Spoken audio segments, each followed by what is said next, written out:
अच्छा, आप लोगों को पिछले लेक्चर में से कोई इश्यू कुछ ना समझ आया तो मुझे बताएं।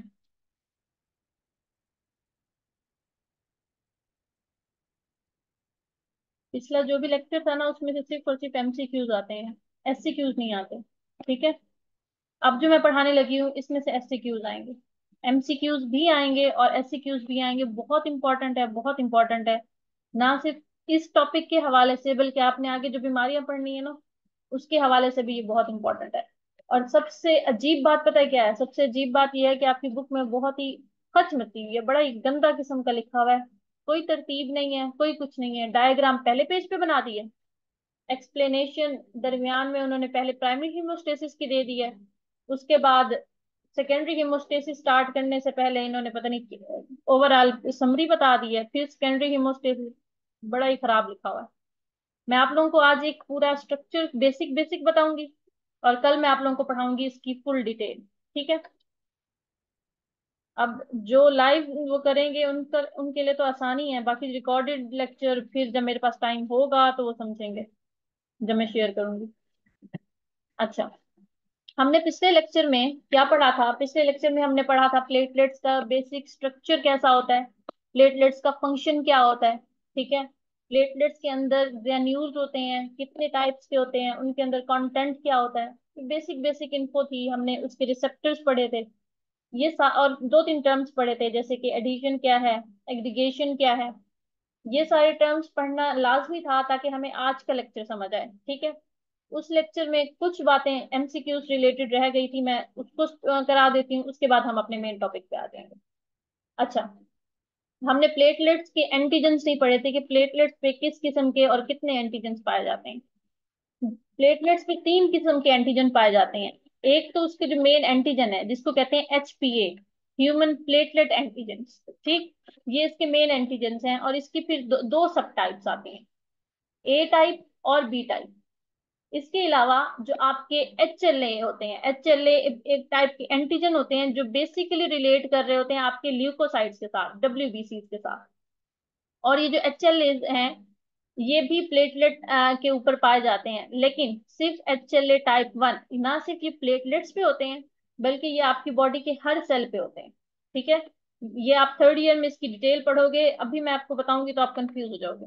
बस आपने ये याद रखना है, H L A human leukocyte antigen, उसकी टाइप वन प्लेटलेट्स पे होती है, टाइप टू नहीं होगी। ठीक। उसके अलावा एबीओ एंटीजन भी प्लेटलेट्स के ऊपर होते हैं। अब ये मैं आपको जब पढ़ाऊंगी ट्रांसफ्यूजन रिएक्शंस, तो उसमें आपको पता चलेगा कि ये वहां होते हैं और इनकी क्या सिग्निफिकेंस है। अच्छा, अब तक हमने क्या डिस्कस किया कि प्लेटलेट्स के ऊपर एंटीजन होते हैं तीन टाइप्स के। वो तीन टाइप्स कौन सी हैं? Human platelet antigen, human leukocyte antigen, और एबीओ एंटीजन। ये भी आपसे सिर्फ एमसीक्यू में पूछा जा सकता है कि इसके ऊपर कौन कौन से एंटीजन होते हैं। ठीक।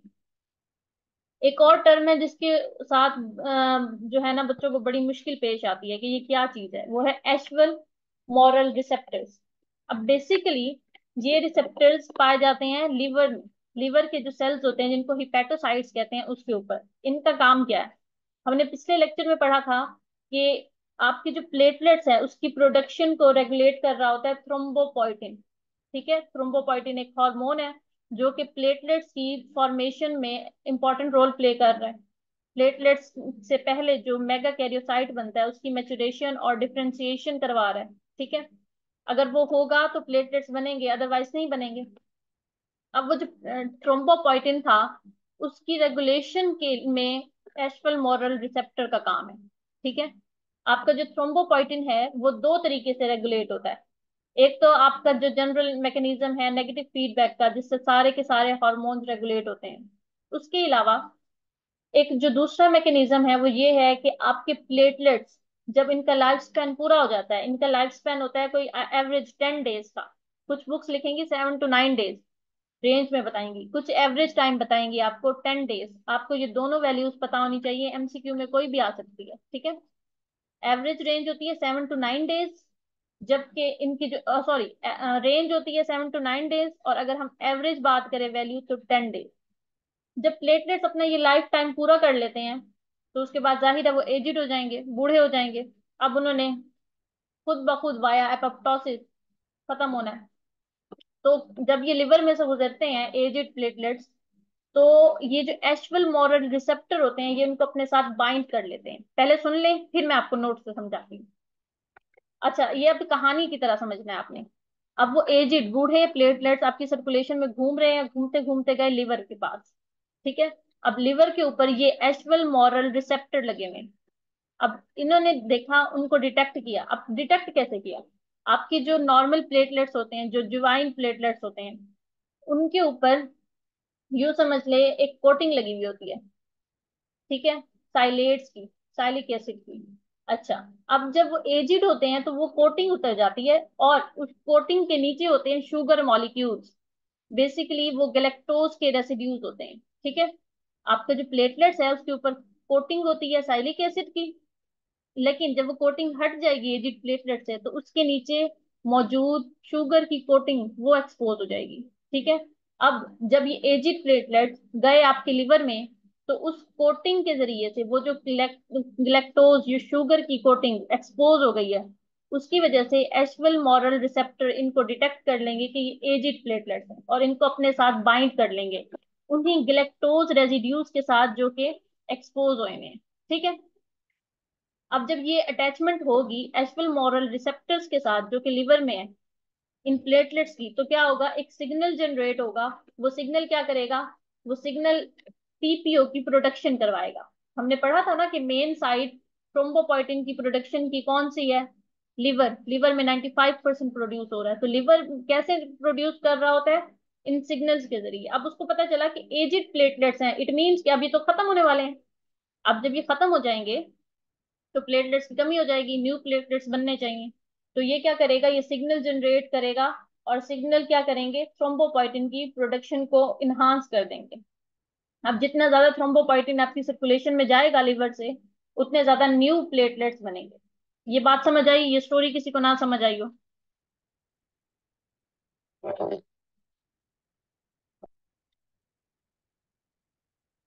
आगे चलूं अगर समझ आ गया आप लोगों को?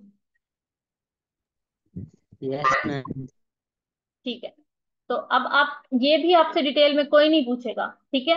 हाँ, मे बी एमसीक्यू में आ जाए, बट एमसीक्यू में भी इतना नहीं आता। सिर्फ बच्चों को कंफ्यूजन ना हो इसलिए मैंने आप लोगों को ये बता दिया। एज सच ये इंपॉर्टेंट नहीं है एशफिल मोरल रिसेप्टर। आपको पता होना चाहिए इसका काम क्या है और ये कहाँ होते हैं।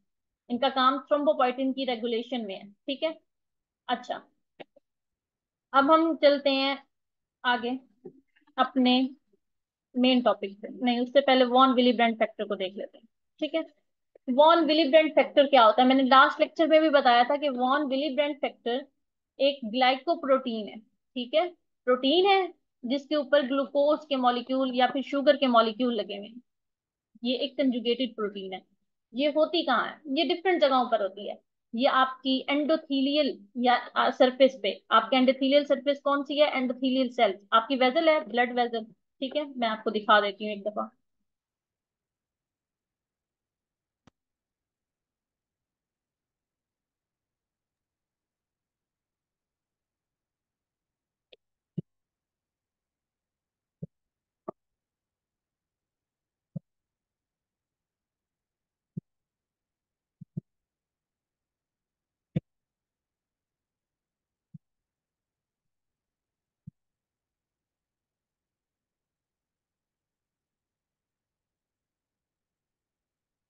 देखें, ये आपको ये सेल्स नजर आ रहे हैं, ये मैंने सेल्स बनाए हैं। मैं पूरी पे नहीं बना रही ताकि टाइम ना लगे।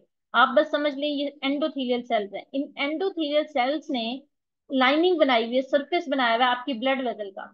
ये आपकी ब्लड वेजल है। ठीक है। इसके ऊपर क्या है? एंडोथीलियल सेल्स हैं। मैंने आपको डायग्राम दिखानी है, दिखाती भी हूँ, लेकिन अभी ड्रॉ इसलिए कर रही हूँ कि आपको समझ आ जाए स्ट्रक्चर। ठीक है। ये है आपके एंडोथीलियल सेल्स। अब इस एंडोथीलियल सेल्स के नीचे होती है कोलेजन। कोलेजन की कवरिंग। ये आपको मैं बता रही हूँ आपकी ब्लड वेजल किस तरीके से बनी हुई होती है।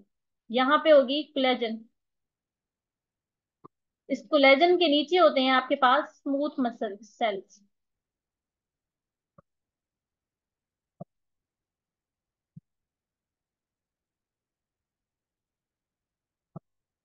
ठीक है।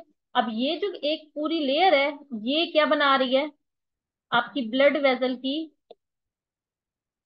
सरफेस कह दो। ठीक है। अब इस ये है ब्लड वेजल के इनर स्पेस ल्यूमन, इसके अंदर आपका पूरा ब्लड फ्लो कर रहा है, सेल्स भी फ्लो करेंगे। और ये वो सर्फेसिस हैं जो कि ब्लड वेजल की लाइनिंग बना रहे हैं, ठीक है।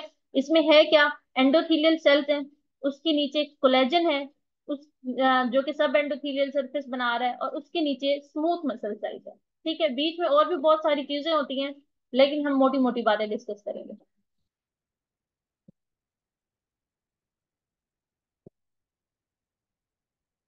ये देखें, ये है आपके एक ब्लड वेसल, ठीक है।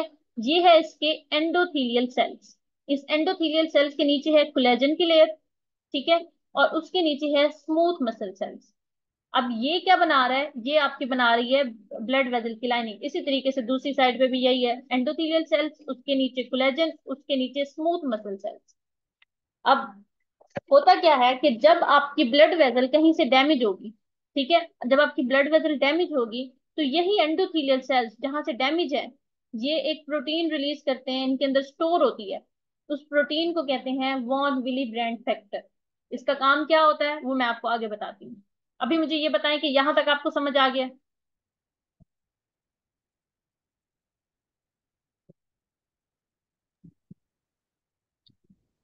Yes ma'am. ठीक है। अब हमने क्या देखा कि von Willebrand factor basically एक ग्लाइकोप्रोटीन है, और ये कहाँ पे मौजूद है, आपके एंडोथेलियल सेल्स के अंदर। और जब भी आपकी ब्लड वेसल को कोई इंजरी होगी तो वहां से रिलीज होगी।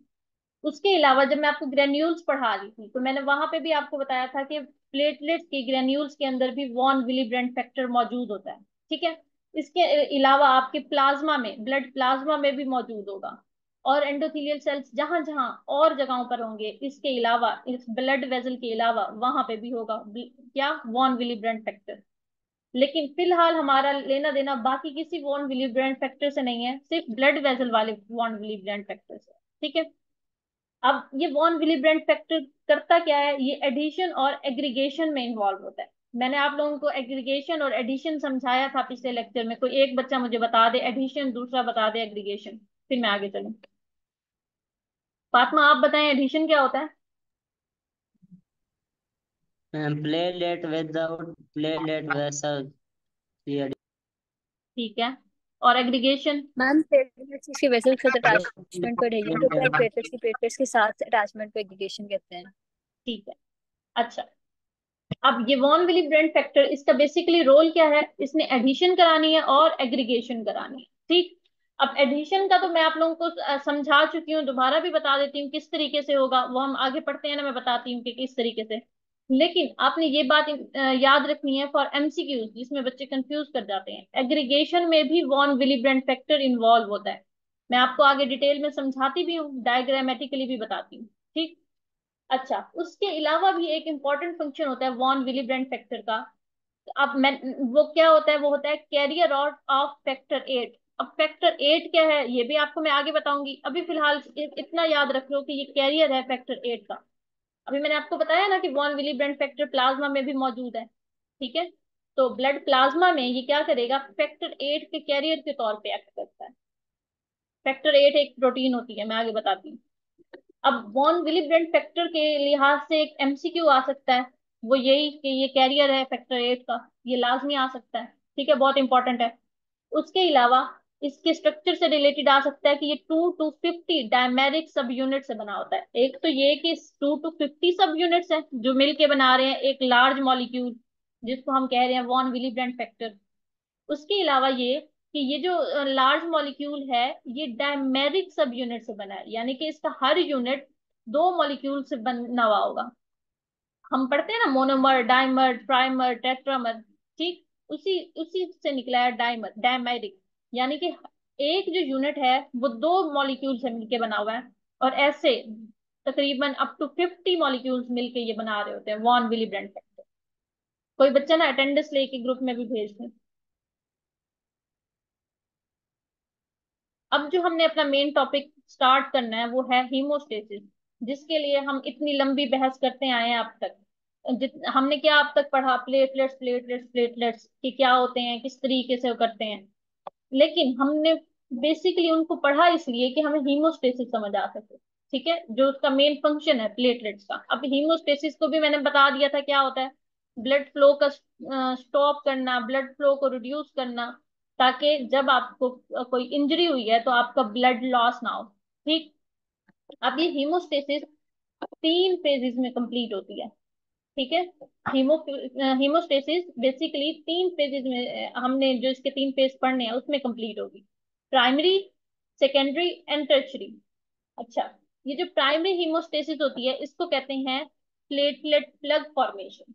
इसमें क्या होता है कि प्लेटलेट्स का एक प्लग बनता है। वो क्या होता है मैं आपको समझा देती हूँ, वैसे मैंने पिछले लेक्चर में थोड़ा डिस्कस भी किया था। यहाँ पे हुई आपको ब्लड की इंजरी, तो सॉरी वेजल इंजरी हुई, कट लग गया, आपकी वेजल यहाँ से इंजर हो गई। ठीक। उसके बाद क्या होगा, यहाँ पे जो मौजूद एंडोथीलियल सेल्स हैं जो कि डैमेज हुए हैं, वो क्या करेंगे, von Willebrand factor release करेंगे। ठीक है। और उसके अलावा जब यहाँ कट लगा है, एंडोथीलियल सेल्स तो डैमेज हो गए हैं ना, तो नीचे से ये कोलेजन वाली लेयर एक्सपोज हो जाएगी। ठीक। अब ये जो कोलेजन वाली लेयर है, जब ये एक्सपोज होगी तो प्लेटलेट्स क्या करेंगे, यहाँ पे ये इनएक्टिव प्लेटलेट्स यहाँ पे घूम रहे हैं सर्कुलेशन में। जब ये घूम रहे हैं तो ये जब ये देखेंगे कि यहाँ पे कोलेजन एक्सपोज हुई हुई है, ये क्या करेंगे, ये यहाँ पे आके बाइंड होने की कोशिश करेंगे, एक्टिव हो जाएंगे। ठीक। अब आप जरा यहाँ देखो, यहाँ पे इनएक्टिव की शेप कुछ और है, एक्टिव की कुछ और है, इसको भी मैं समझाऊंगी। अच्छा, अब ये क्या करेंगे, उस कोलेजन के साथ आके बाइंड होने की कोशिश करेंगे, बट ये डायरेक्टली नहीं इतना अटैच होते। ये अटैच होते हैं via von Willebrand factor, जो यहाँ पे होता है, रिलीज होगा। ठीक। अब हमने पढ़े थे इसके रिसेप्टर प्लेटलेट्स के, कि इसमें GP2B होता है और उसके अलावा मैंने आपको बताया था 1A, 2A और 1A, GP2A, GP1A। ठीक। एक मिनट में दोबारा से नाम देख लूं, 2B होता है आई थिंक। बच्चों 2B पढ़ा था हमने। जी, आप 2B and 3A I guess. हाँ, 2B नहीं, 3 को अभी हमने नहीं डिस्कस करना। जो 2B है वो अटैच होगा वॉन विलिब्रेंट फैक्टर के साथ यहाँ। ठीक है। यहाँ कोलेजन है, कोलेजन के ऊपर पड़ा होता है वॉन विलिब्रेंट फैक्टर। अब वॉन विलिब्रेंट फैक्टर क्या करेगा, 2B के रिसेप्टर के जरिए से अटैच हो जाएगा प्लेटलेट्स के साथ, और प्लेटलेट्स यहाँ पे आके कवरिंग बनाना शुरू कर देंगे, ताकि देखो पहले यहाँ पे एक लीकेज सी थी, एक यहाँ पे होल था जहां से ब्लड लॉस हो सकता था। जब यहाँ पे प्लेटलेट्स आके अटैच हो गए, एक कवरिंग बना दी, अब ब्लड यहाँ से लीक नहीं हो सकता।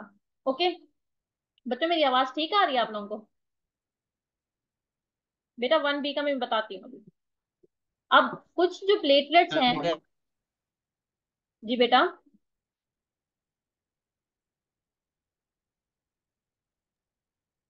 अच्छा, अभी ये डायग्राम पे कहाँ पे है? मुझे समझ नहीं आया बेटा, क्या कह रही हैं आप, दोबारा बोलें। अभी ये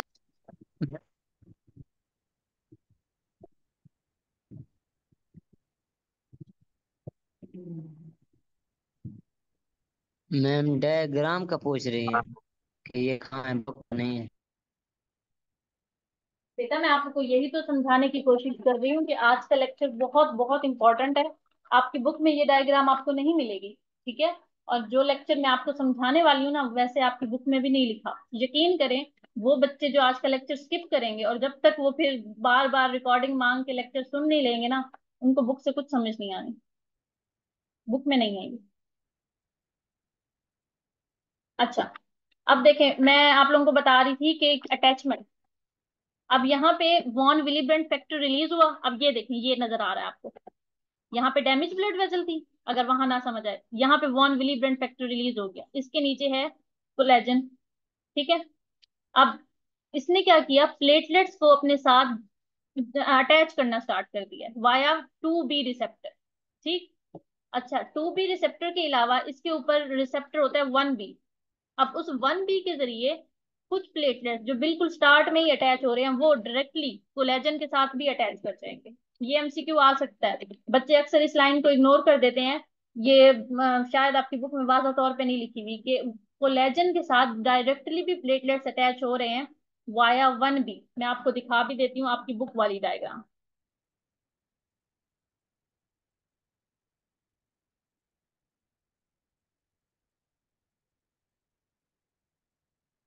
अभी तक वो लोड ही नहीं हुई। अच्छा पहले हम ऐसे ही समझ लेते हैं जब तक वो लोड हो जाती है। अब जब ये अटैचमेंट हो जाएगी वॉन विलिब्रेंट फैक्टर के साथ और कोलेजन के साथ, तो क्या होगा, एक प्लेटलेट की लेयर सी बन जाएगी इस कट के ऊपर, इस होल के ऊपर, ताकि ब्लड जो है इसके इधर से फ्लो करके लॉस ना हो जाए, वेजल से बाहर ना ज्यादा जाए। ठीक। अब लेकिन ये जो प्लेटलेट प्लग बना है अभी, ये बहुत ही पतली सी लेयर है। अब बाकी प्लेटलेट्स जो यहाँ से गुजर रहे होंगे वो देखेंगे कि यहाँ पे प्लेटलेट्स अटैच हुए हैं, इट मींस इंजरी है। वो इन प्लेटलेट को सपोर्ट करने के लिए जो पतली सी लेयर बनी है क्या करेंगे, आके मजीद प्लेटलेट्स के साथ अटैच होना स्टार्ट हो जाएंगे, एक्टिवेट होंगे, और प्लेटलेट की प्लेटलेट के साथ इंट्रैक्शन होगी, जिसके नतीजे में एक बड़ा सा ऐसा प्लग बन जाएगा। पहले छोटी सी लेयर थी, फिर क्या होगा, एक बड़ा सा प्लग बन जाएगा क्लॉट्स की तरह। लेकिन ये जो प्लग बना है ये बहुत ही अनस्टेबल सा है, टेम्पररी जो है उसको रोक रहा है ब्लड को। ठीक है। अब इस सारे मैकेनिज्म को कहते हैं प्राइमरी हीमोस्टेसिस। रुक जा, रुक जा। ठीक है। इस सारे प्रोसेस को कहते हैं प्राइमरी हीमोस्टेसिस। अब प्राइमरी हीमोस्टेसिस का बेसिक मकसद क्या है, इसका मकसद है प्लेटलेट प्लग बनाना। ठीक। अब देखो अभी तक स्टेबल क्लॉट नहीं बना, जस्ट प्लेटलेट प्लग बना है।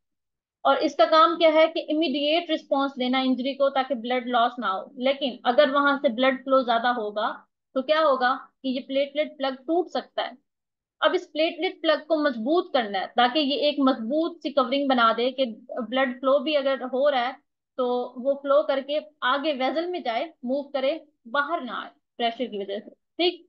उसके लिए प्राइमरी हीमोस्टेसिस से हम कन्वर्ट कर जाते हैं सेकेंडरी हीमोस्टेसिस में। अब सेकेंडरी हीमोस्टेसिस में क्या होगा, सेकेंडरी हीमोस्टेसिस में वो जो प्लग बना है उसको हमने मजबूत करना है। ठीक है। जैसे आप अगर उससे ईंटों से एक इमारत बनाते हो, फिर मजबूत करने के लिए सीमेंट की बाहर से कोटिंग करवाते हो ना, जिसको आप कहते हो कि प्लास्टर करवाया है। ठीक। वही काम करना है सेकेंडरी हीमोस्टेसिस ने।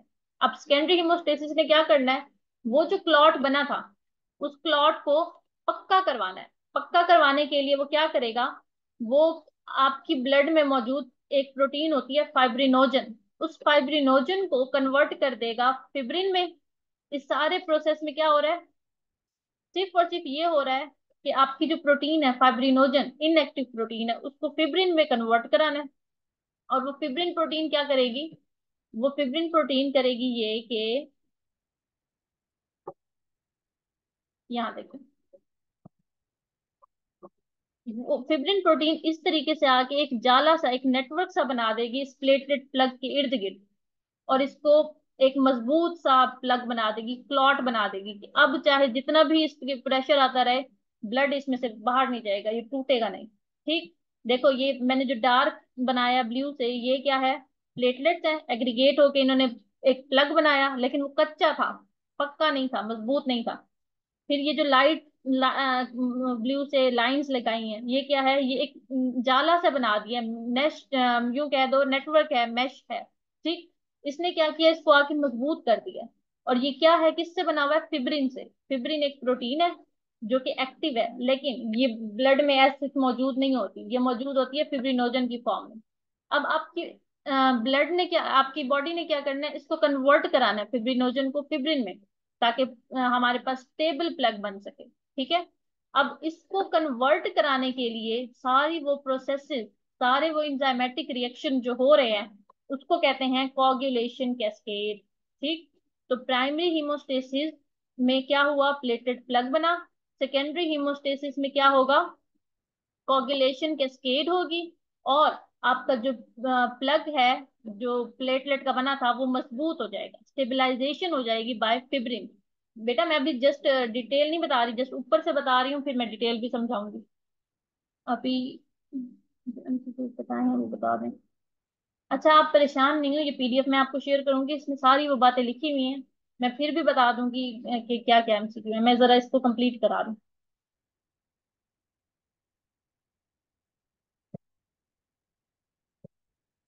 अच्छा अब मुझे बताओ बच्चों, यहाँ तक समझ आया है? कुछ ना समझ आया हो?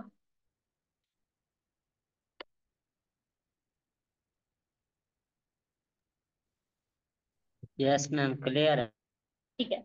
अब देखो, अब दोबारा इस डायग्राम पे आ जाओ। ये एक प्लग बन गया। ठीक है, अब देखो यहाँ पे जस्ट प्लेटलेट आके कवरिंग बनाना स्टार्ट की थी प्लेटलेट से। ठीक। अब इस कवरिंग के बाद फिर प्लेटलेट्स मजीद आते गए, प्लेटलेट का एग्रीगेट बना। उस प्लेटलेट के एग्रीगेट के बाद क्या हुआ, ये आपको लाइंस पर्पल नजर आ रही हैं। फिब्रिन आई, फिब्रिन ने आके इसको मजबूत कर दिया। ठीक, यहां तक क्या हुई, हमारे पास सेकेंडरी हीमोस्टेसिस की प्रोसेस कंप्लीट हुई। उसके बाद क्या होगा, उसके बाद होगा टर्शरी हीमोस्टेसिस। टर्शरी हीमोस्टेसिस में क्या होना है कि अब जब ये प्लग बन गया आपकी वेजल के अंदर, तो क्या हो रहा है, आपकी ब्लड वेसल अंदर ही अंदर रिपेयर होना स्टार्ट होगी। आपकी ब्लड वेसल जब रिपेयर हो जाएगी, तो अब इस क्लॉट का कोई काम नहीं है। ठीक है।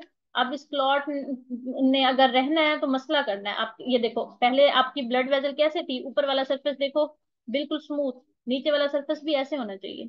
लेकिन इस क्लॉट की वजह से ये सरफेस डिस्टर्ब है, ब्लड फ्लो को हिंडर करेगा। ठीक है। एक क्लॉट का ब्लड वेसल में होना अच्छी बात नहीं है। ये अंदर नहीं है वैसे, बेसिकली ये उसकी लेयर के ऊपर है। तो अब इसको रिमूव करना है। जब आपकी ब्लड वेसल अंदर से हील हो गई है, अब नहीं है डर के हाँ खून खत्म, वो सॉरी लॉस हो जाएगा, तो क्या करना है, इसको रिमूव करना है।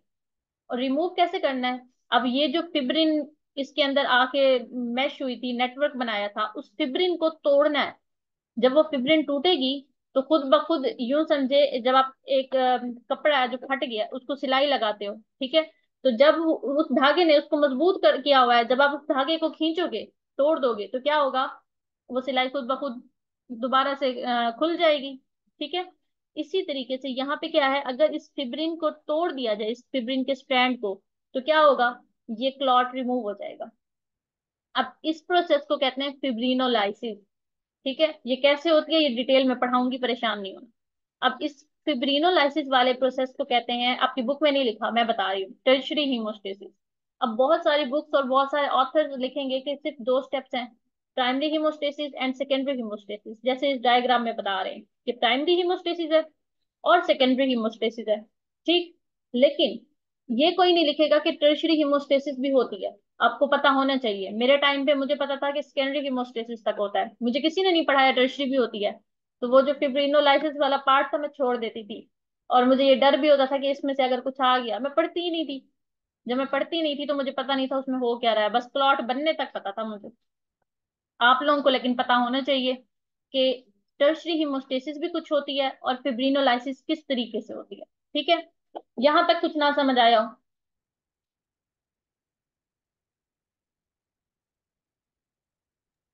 क्लियर है मैम। ठीक है। अब देखो, हमने यहाँ तक क्या पढ़ा कि हमारे पास हीमोस्टेसिस तीन स्टेप्स में होती है। प्राइमरी, जिसमें जस्ट प्लेटलेट्स आएंगे और आके उसके ऊपर कवरिंग बना देंगे। फिर पढ़ा हमने सेकेंडरी, जिसमें क्या होगा कि फिब्रिन हमने बनानी है फिब्रिनोजन से। फिब्रिनोजन जब फिब्रिन में कन्वर्ट हो जाएगी, तो वो जाके उस प्लेटलेट वाले प्लग को मजबूत करेगी, जिसको हमने कहा सेकेंडरी हीमोस्टेसिस। और फिर हमने पढ़ा कि टर्शरी हीमोस्टेसिस में उस क्लॉट को हमने क्या कराना है, रिमूव कराना है, ताकि ब्लड फ्लो जो है वो रिस्टोर हो सके, ताकि ब्लड फ्लो में कोई डिस्टरबेंस ना आए। अच्छा, अब हम बारी बारी ये देखेंगे कि ये होता क्या है। आज मैं आपको सिर्फ पढ़ाऊंगी प्राइमरी हीमोस्टेसिस। ठीक। फिर उसके बाद हम कल पढ़ेंगे सेकेंडरी और टर्शरी हीमोस्टेसिस की डिटेल। अब प्राइमरी हीमोस्टेसिस किस तरीके से होती है।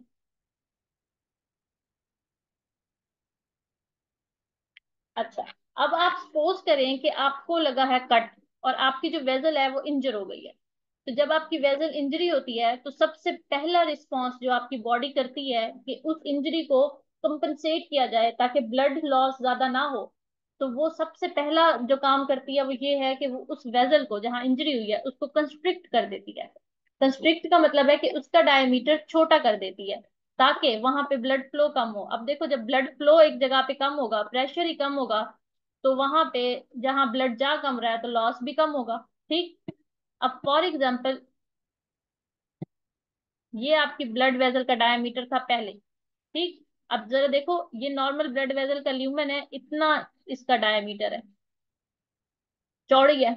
लेकिन जब इंजरी होगी, तो इसका डायमीटर लेट्स सपोज इतना हो गया। अब चेक करो कि इसमें क्या है, चौड़ाई कम हो गई है। जब इसमें से ज्यादा खून जो है फ्लो कर सकता है, इसमें से कम फ्लो करेगा। जब खून फ्लो ही कम कर रहा है तो जिस जगह पे कट लगा है उस जगह से भी कम लॉस होगा। ठीक, ये है आपकी बॉडी का पहला रिस्पॉन्स टू इंजरी।